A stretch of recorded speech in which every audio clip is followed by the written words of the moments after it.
Hello, I'm going to show you today how to pressurize Ecotec Plus 832 when the pressure on the gauge is too low.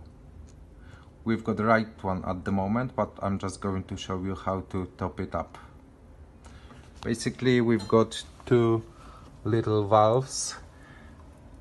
They are usually closed position. And what you have to do, you have to open one of those first, then open this one and observe the gauge on the boiler, which showing the pressure.